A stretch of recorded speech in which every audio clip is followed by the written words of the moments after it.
Aptas Ayurveda. Reach Ayurveda to each. CHARAKA for children. A first ever national level Ayurveda contest on short term school health project. On behalf of CHARAKA Jayanti 2025. Organized by Aptas Ayurveda Trust. Supported and guided by National Commission for Indian System of Medicine. Rashtriya Ayurveda Vidyapeeth.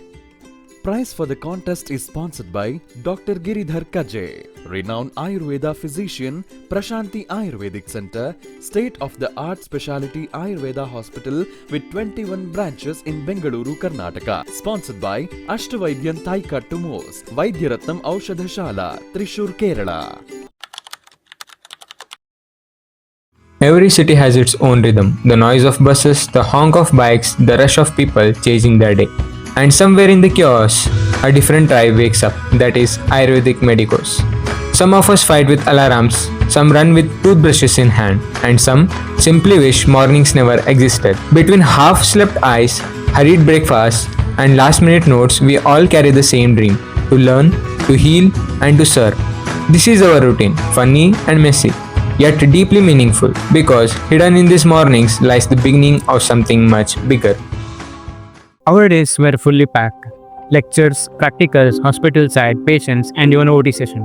As an Ayurvedic mini course, sometimes it was busy, serious, and interesting. But in the middle of this routine, something different appeared.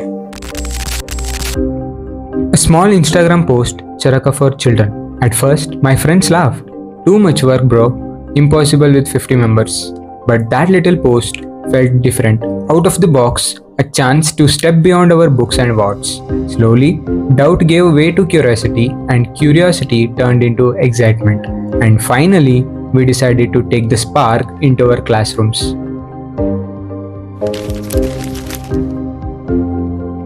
As we carried the spark into our classrooms, at first, even our classmates said it wasn't possible. But slowly, with persistence and a little bit of fun convincing, we gathered more support. We seniors then went to our juniors. We told them about CHARAKA for children, not just a project, but an opportunity to step out of routine and create something meaningful. Soon, registration began, forms were passed, doubts were cleared, and excitement grew. But for a project of this scale, we needed strong guidance, so we went individually to each teacher asking for their support and mentorship. With Dr. Ashwini Patil ma'am as project head, Dr. Srinivas Reddy sir as project manager, and Dr. Avinash Katti sir as project coordinator, our direction became clear and our confidence stronger. And finally, what started as a small spark became a strong team of 50 members, 10 heads, and 40 volunteers. And this was the beginning of our journey.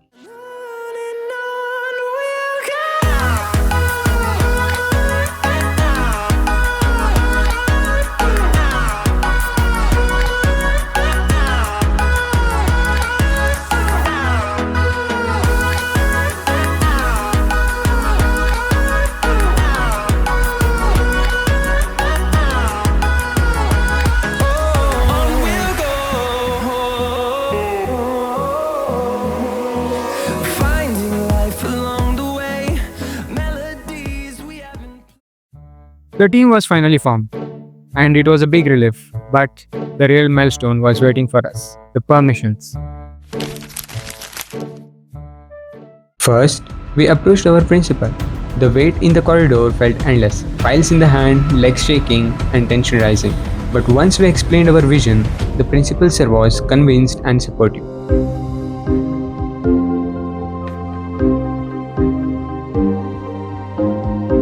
Next, with our teachers by our side, we approached the DDPI of Dharwad. To our joy, they appreciated our project and happily granted permissions, along with the approval of 4 schools in Kundgold cluster.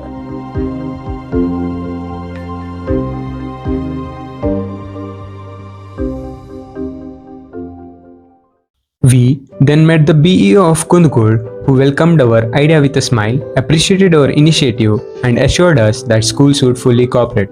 With their best wishes, we felt our journey becoming more real. But the challenge didn't end here. We tried to reach the district health officer, the taluka health officer, and even community health workers. Their schedules were tight, but they assured us that before October, the official permissions would be signed. After days of tension, waiting, and explaining, the permissions were finally in our hands. It wasn't easy, but this was a real challenge, and crossing it gave us the courage to move ahead. After the permissions, it was time to step into the real field, the baseline survey. Out of 50 members, 25 were chosen, and together we boarded our college bus, filled with excitement and a little nervousness, heading towards Yeliwad. On the way, we divided ourselves into 3 teams under our teachers. Team 1 with Dr. Ashwini Patil ma'am, Team 2 with Dr. Avinash Katti sir, Team 3 with Dr. Srinivas Reddy sir. Team 1 under Dr. Ashwini ma'am first visited 2 schools, C.I. Hiregaudar Girls Kannada Medium Primary School and T.R. Hiregaudar English Medium School. At the girls' school, the headmistress welcomed us warmly. We asked about academics, sports, and extracurricular activities. The students shared their struggles in understanding a few subjects, but their spirit was strong.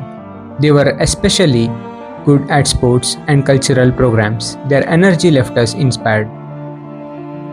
Next, we went to the English medium school. The process was similar. The headmistress agreed happily and students too spoke about difficulties in certain subjects and health concerns.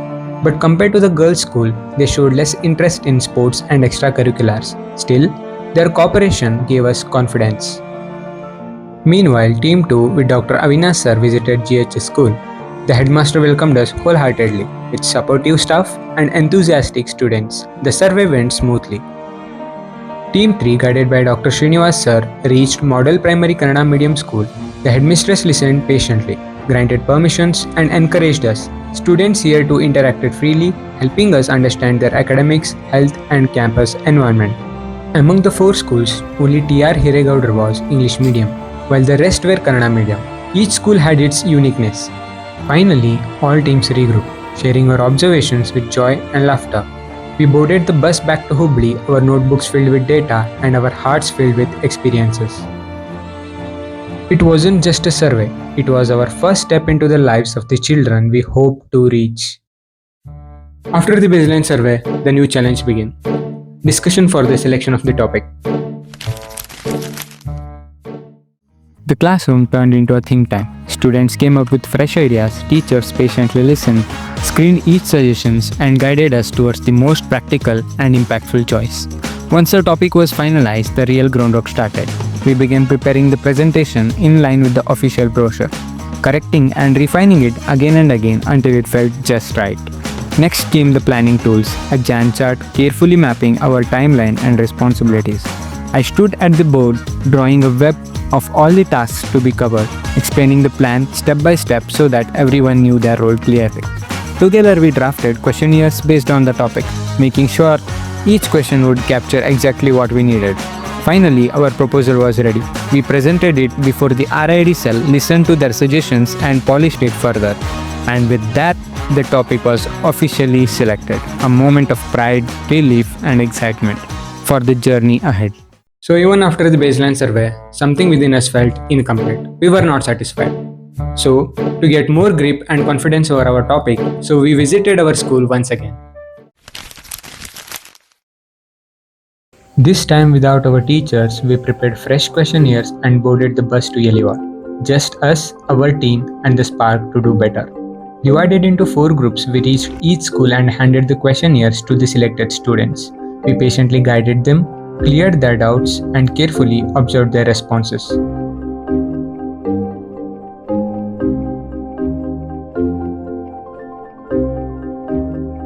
But somewhere in between those question and answers, something magical happened. We laughed with them, we played games in the schoolyard, we clapped, we danced, we sang together. The classrooms echoed not just with surveys, but with joy. For the first time, it didn't feel like just a project. It felt like a bond, a bridge forming between us and the children. And when it was finally time to leave, we returned to Hubli with notebooks full of data, hearts full of warmth, and a heavy feeling of leaving those little smiles behind.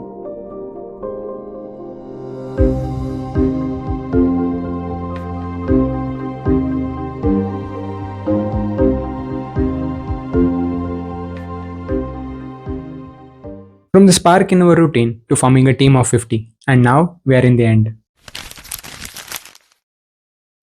From standing nervously with files in front of principals and officers to standing joyfully among children with smiles and laughter. Every step, permissions, surveys, questionnaires, or plans became more than just tasks. They became memories. This Purva Karma taught us that Ayurveda is not limited to textbooks or wards. It breathes in real life, in real people, in the bright eyes of children who are our future. What we began as a preparation has become transformation. We started with questions and returned with stories, hope, and a purpose. Today, we end the Purva Karma, but the journey of Charaka for children has only just begun.